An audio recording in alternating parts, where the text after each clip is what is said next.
and afternoon, sports fans from all around the globe. I am your host, Jeff Dawson, East Coast Sports Investors, and this is your Midday Market Report, Wednesday, July 13, 2022. Blessed, honored, everyone is back. Had a great show with B2B, talking the Open, the 150th. And this next show, I am smiling ear to ear. It is the next 15, 20 minutes. I will be rolling as always. When we have the opportunity to have the awesome Aussie on, we clear the desk. We say, let's make it happen. So without further ado, let's bring him in. The one, the only, Mr. Dubs Anderson. JD, what is good, brother? Happy Wednesday. What a week we got coming up here. The Open Championship, the old course at St. Andrews, the 30th time we've stopped there. What about the lead up? So much history. The GOATs are all there in attendance. Jack Nicklaus being on it. John Daly smoking busters on the practice ring. And of course, Tiger Woods 2 from 2 at the majors this season. Can he make another heroic run at a golf course he's won at twice before? Has he got any diesel left in the tank? I think this could be one of the last chances the big cat could genuinely contend, just given the way the golf course is going to play. I'm expecting some low scoring in a week where a lot is saying, no, the golf course is going to beat them up. It's all about Mother Nature and what she's going to dish up for this one, JT. Always a good time breaking it down with your brother. It looks like you may still be in Sin City. Don't get me started, mate. I might have to fly there to meet you. 114 yesterday. We're cooking. We're cooking. We like that. I'm telling you, I've been out here a lot during this time of the year for the World Series of Poker and some other events. I've never been hit like this. My cardio's gone from 10 miles a day to 7 miles a day, and I think I go from 2 shirts to 3 shirts, Dubsy. I love it, mate. That's like me with the Open Championship. I go with about 50 plays to 100 plays. That's my cardio. That's what I'm doing this week, JD. We're keeping it locked. We're not sleeping. The Open Championship, it starts at, midnight tonight, there or thereabouts. Rest, it's overrated, mate. We'll do that another time. Dubsy, no one's harder on the planet than you. I mean, your eyes, you're spot on. Your knowledge, you're just crushing it right now. Outside looking in, you gave us a little preview. I'm hearing the course is going to be so fast, so firm. Maybe it doesn't help the Bombers. Maybe it's the iron play. How are you looking at this weekend? Yeah, look, you go in the right direction, JD. When you think Open Championship, it's links golf. You need a bit more shot making, a bit of creativity. You look at the old course, it's not a long track to begin with there. 7,300 yards? The way it's set up this week, I mean, the fairways are rock hard. So even the shorter hitters are going to fare okay for this one. For the long bombers, I don't like that advantage. The distance off the tee, more so shot making around the greens. And it's going to be a putting contest. Who can, master it from 60 feet away, get the leg up, make those clutch 6-footers. So, look, I think we see a bit of win, but I think the winning mark's certainly going to push double digits under par. I've got a mate who's playing it this week, and he says, well, look, if it does get up, we're going to see 4 different golf courses. So the early guys teeing off Thursday, they're going to start strong. I think we see probably a 6 under, 7 under par, take out that round 1 low score, but then we see a bit of regression as the leaders start to tee off later in the day, Saturday and Sunday. But this is a week, don't, lose sleep over the small ball specialists. I mean, the older statesmen, we've seen past winners here in the past, guys like a Zach Johnson, they don't hit it a long way. You look at other Open champions, Francesco Molinari, Tom Watson got in the mix at 59 years of age. So I think the older guys who can lean on that links golf experience, know how to get into the arm wrestle of a major championship, are going to fare very well. And again, that's why I brought up Tiger Woods. I mean, at a US Open, at the PGA, he hasn't got the distance anymore. It's a much smaller sample size who can actually win the event. Not this week. I think it is wide open. Everyone's going to get it down there this week. Even Lee Trevino was bombing at 300 yards in the old lead-up event. So that's what we like, the value play. You look at the major winners this year, it is a little chalky because you've got to factor in the intangibles, especially this week, JD, the 150th edition of the Open Championship at the home of golf, St. Andrews. It's going to hit a little differently on Sunday. And look, this is where we've seen some famous collapses in the past. Jean Van der Velde, Adam Scott has let one go up in flames. So I think we're going to see a bit of everything. A couple of the form guys coming into it. Obviously, Xander Schauffele has found that killer instinct. No one's talking about Scotty Scheffler, your world number one. Colin Morikawa, last year's winner. I mean, he went from missing the cut at the Scottish to figuring out. Could a guy like Willie Z do that this year? I think we've got plenty of big names who could be circling in for this one. Let's start at the top. You mentioned all those names. Of course, you didn't mention Rahm or Rory. It's tough when you're trying to play the outright, Dubsy, and then you're looking at 10-1, 12-1, 14-1. So let's start up top. Who you eyeing? Look, I'm a little hesitant on Jon Rahm. I just haven't seen enough out of him. I know this one means a lot to him, but the short game's been a little spotty, and short game's going to be everything this week. With the course playing so firm, you're going to run in, to the deep rough. You're going to have to come out seeing some of these pot bunkers. You're going to have to make up and down to save par, to save bogey, to stay in the hunt. So I'm not big on Rahm, but I think Rory McIlroy is going to be there. I love what I'm seeing from Rory McIlroy, but I can't get behind that number. I think it's a little too short for him. I don't mind a slice of Jordan Spieth. This guy is the links golf specialist. I mean, when you want someone to just get up and down out of the ball wash or say, here's a blank canvas, go and paint it for me in terms of golfing ability, that's what Jordan Spieth brings to links golf. He's won an Open Championship. I don't think it's a great number, but I have to have a slice of him. And again, I think a guy like Justin Thomas, that's a fantastic number at 21-1 in the outright market. He had that recent win at the PGA Championship. He does it both ways, right? If the golf course plays super tough, he plays even better in the win. The tougher it plays, the better JT is going to be. But if it plays easy and we see a birdie shootout, push 18, 19 under par, he can run the tables as well. He hasn't had a fantastic record at the Opens, but I think with bones on the bag, he's there with Tiger Woods scouting the golf course. That can only help, and we're getting a very big number on Justin Thomas. And again, another guy put in that ballpark, Cameron Smith. I think he sort of underachieved this year, only has the 2 wins. Short game creativity, I think Cameron Smith is certainly going to be up there. And this is an event that the Aussies love playing. It's not a golf course that's similar to back home, but same skill set. So I think Cameron Smith will fit right in for this one. Middle of the tier, you kind of stole my thunder. I was going to ask you about the Aussie himself there. He's my one and done this week. So I held him just for this one there, brother. And I think it's a good call, JD. I mean, you look at the Aussies at this event. I mean, Peter Thompson, if you turn it way back, Shark, Greg Norman, Scotty, what was it, back in 2013? He let it go. Leishman lost in a playoff to Zach Johnson. But for Cameron Smith, I think if you give him an easy golf course, he loses interest. If it's just up and down, 150 the pin, doesn't excite him. So I think for a guy like Cameron Smith, he gets up for the challenge, and that's what we got this week. You've got to play a bunch of different shots. You've got to flight it under the wind. In some cases, the wind's going to be into your face. You're hitting a 9-9, 150 yards. Then the next hole, you're hitting it 195 yards. That's the different dynamic we see this week. And again, one of the best putters in the business. The greens here at St. Andrews, they're not going to be very quick, but again, when they're so big, such large green surfaces, you need to have the flat stick rolling. Cameron Smith does that. And again, I think he's still a little, frustrated with what happened at the Masters. He doesn't care about winning on the PGA Tour. Sure, it's nice, major championships, and he has that kind of ceiling. So I love that pick. Riley says that makes 3 of us, so go, Cam Love it. Smith. Let's go. Load it up, baby. The Thunder from down under, and we're not talking Dubsy. It's the mullet. Business up top, party out the back, JD. What about the next tier? Who you eyeing? Look, there's a couple of American names that stand out to me. You can find around 35 to 45 to 1. Max Homa and Sam Burns. I think these guys are right on the cusp of kicking in to that top elite on the PGA Tour. I love what I've seen to date. They're 2 guys who I think really suit well to links golf because they're so well-rounded. It's not like they have a weakness to their game. They drive it really well. They're great with their iron play. And again, short game is going to be key. And I don't think they're afraid of the big occasion. I mean, Maxie Homer's won twice this season in tough conditions as well. And Sam Burns, a 3-time winner. These guys, they don't get enough respect. I would argue that, they should be a lot shorter than what we get them. If you can get them at 45 to 1, you've got to pick them up. Max Homer and Sam Burns from the local American contingent.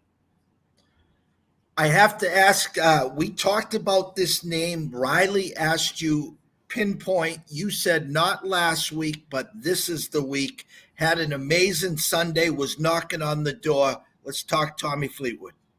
Tommy Fleetwood, the best set of lettuce in the business. When's he going to finally get it done? When's he going to get a big win on the PGA Tour at a major? Well, this could be it. I mean, what's his best asset? Well, he's a shot shaper. That's what we need this week. It's a shorter course. So again, that suits Tommy Fleetwood. He's got a lot of experience playing here. And I think for a guy like Fleetwood, a guy like Tyrrell Hatton, this is where they're comfortable. Everything about the way we play on the golf course, off the golf course, they come to America and it's a different, it's a different beast for these guys. It's bomb and gouge where the winning score is 23, 24 under par. Who's the best driver? Who hits it the furthest? Who's the best putter? No. This is a week where everything's going to be tested. And we've seen Tommy Fleetwood's been knocking on the door at Open Championships, at majors for a very long time now, almost the last decade, if you will. So I think Tommy Fleetwood's a good play. I can't decide between him and Tyrrell Hatton. I think I'm probably going to give the edge to Tyrrell Hatton just because he's won twice here at St Andrews before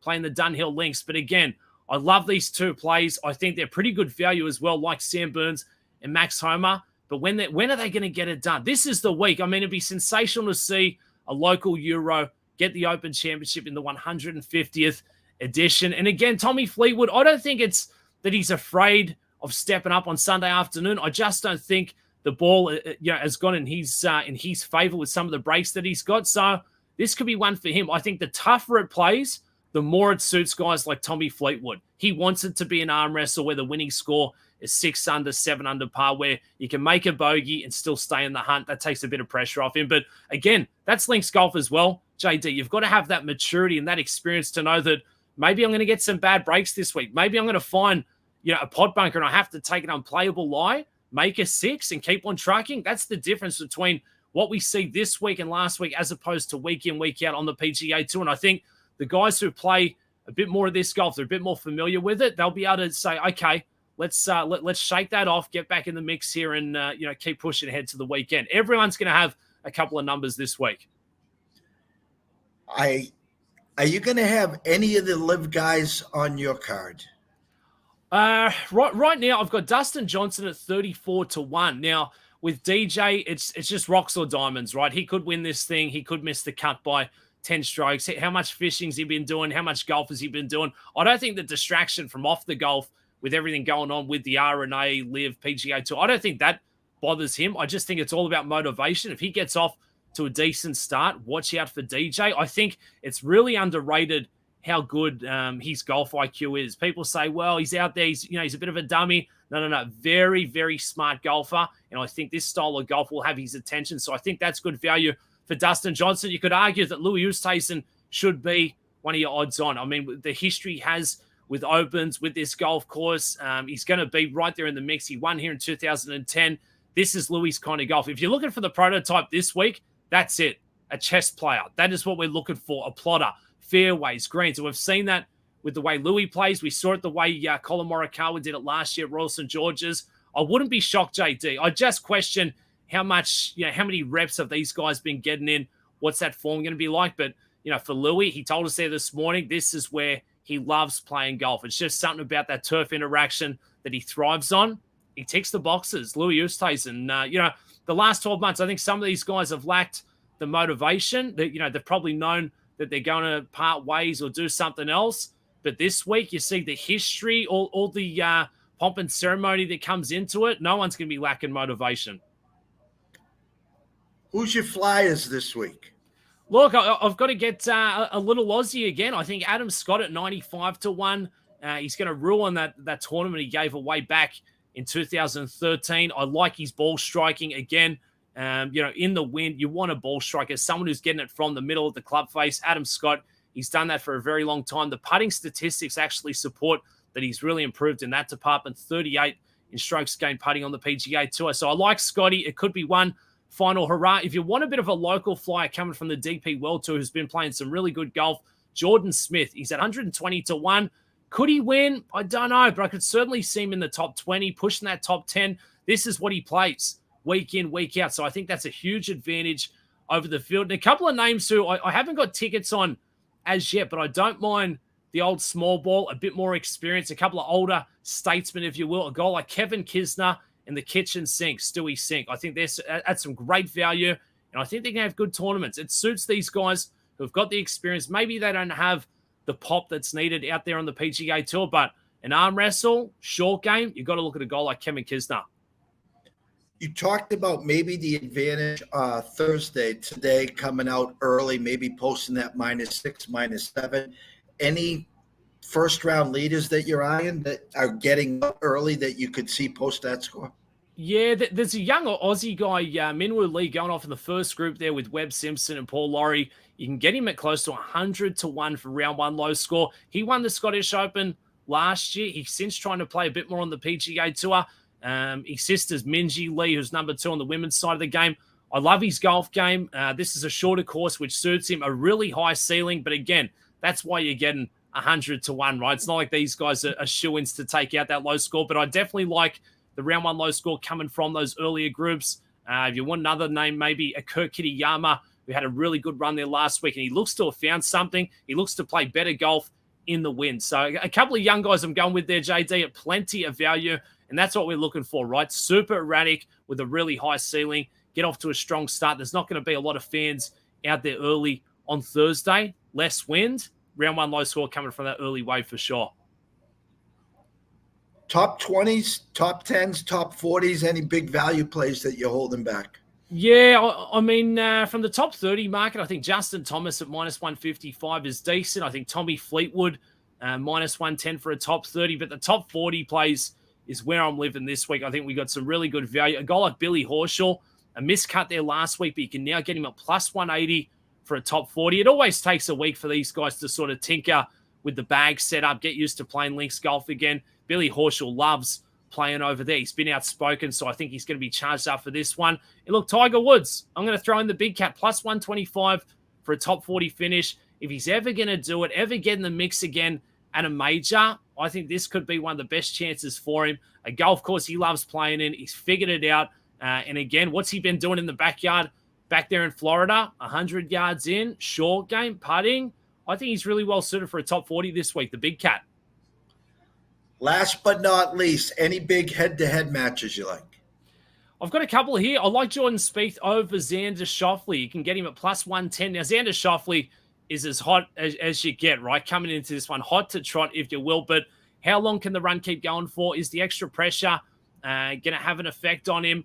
Look, it's hard to make that case, but I really am big on Jordan Spieth this week. I think it's something about links golf. He takes his game to a new level at the majors. So I think Spieth over Xander Schauffele, Matty Fitzpatrick over Scotty Scheffler. I'm not big on the world number one this week. I think guys like Fitzpatrick and JT, who've had those recent major wins, they're going to be a bit more relaxed, not with that extra pressure looming over the shoulders. And then again, Max Homa over Tony Finau at +110. I think the bigger hitters this week are really going to have a hard time because they're going to be flying through some of these fairways. I mean, these are like playing on granite, right? So you're going to find a lot of the deep rough, a lot of the pot bunkers, and they don't have the short game to match. So Tony Finau's a bit of a fade play, Scotty Scheffler as well, and then I'd probably throw in Victor Hovland. I just think the short game's a little spotty, and this is a week, JD, where you've really got to have the utmost confidence in your wedge play. You've got to pick it so clean. If you don't, you're going to make numbers. So for a guy like Victor Hovland, I don't think he's well suited for this one. Crawler's been going the whole time at Mr. Dubsy, at Sports Grid TV, at Sports Grid, Boston versus the book, Props US, talking golf to me. Dubsy, we can't thank you enough, my brother. Crush it this week, will ya? Hey, you know how we do, JD? My East Coast brothers coming from Sin City, catching up with Dubsy here on the West Coast, the last final major championship of the year. I don't need any extra incentive to get jacked up for this one. It's like I've been slurping on a couple of Frosties from 7-Eleven, chugged up with a bit of Mountain Dew in my life, JD. This is what gets Dubsy cooking here on a Wednesday evening. The Homer Golf, the 150th edition. Jack Nicklaus in attendance. Tiger Woods pegging it up on Thursday. It doesn't get any better than this in the world of sports. Maybe the best major championship of the year, Masters included. There, I've said it, JD. I've said it. Go and get those tickets in, baby. I'm going to be running to the window as you speak. The one and only Mr. Dubs Anderson. We can't thank you enough. Stay hydrated, and we'll talk soon. Oh, I'll be hydrated, baby. Don't you worry about that. See you, JD. Take care, brother.